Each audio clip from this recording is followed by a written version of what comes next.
ఒక సిస్టర్ మాట్లాడుతూ పరలోకంలో ముందు పెద్ద పెద్ద అపోస్తులు ఉంటారంట, తర్వాత అయ్యగారులు ఉంటారు, తర్వాత సువార్థికులు, తర్వాత మనలాంటి విశ్వాసులు ఉంటారు. పరలోకంలో ఇలాగ స్టేజెస్ ఉంటవి అని చెప్తూ వచ్చింది. వాక్యాన్ని బట్టి చూస్తే పరలోకంలో ఆయన సింహాసనం మీదట అందరూ సమానంగా ఉంటారు. అందరూ కూడా ఆల్ ఆర్ ఈక్వల్. అందరూ కృపచేతనే రక్షించబడుతున్నారు, విశ్వాసం ద్వారానే రక్షించబడుతున్నారు. ఇది క్రియల వల్ల కలిగినది కాదు, మీ వల్ల కలిగినది కాదు, అది వరమే, ఆయన కృపావరము. కాబట్టి ఏ శరీరయు అతిశయపడడానికి వీలు లేదు. ఇది మీ వల్ల కలిగినది కాదు.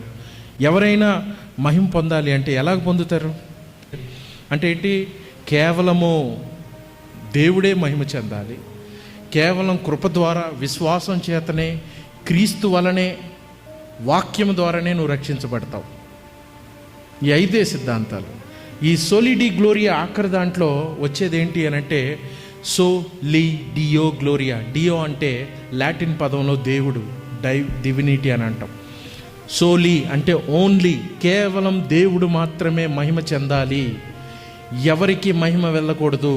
నరులకి దేవునికి మధ్యవర్తి ఒక్కడే, ఆయనే క్రీస్తు యేసు.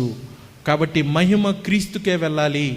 Not to the pastors, not to Mary, apostles, not to pope, not to church leaders, elders, only to Christ alone.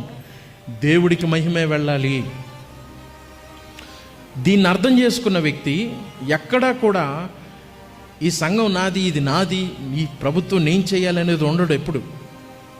Because they don't understand this theology, సోలి డి గ్లోరియా అని అర్థం కాకపోవడం వల్ల. ఆయన అంటాడు, సమస్త మహిమ ఘనత ప్రభావములకు అర్హుడవు నీవొక్కడవే.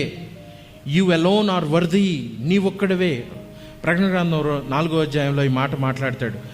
ప్రభువా మా దేవా, నీవు సమస్తమును సృష్టించితివి, నీ చిత్తమును బట్టి అవి ఉండెను, బట్టియే సృష్టించబడిన గనుక నీవే మహిమ ఘనత ప్రభావములు పొందనర్హుడు అని చెప్పుచు తమ కిరీటములు ఆయన ఎదుట వేసిరి.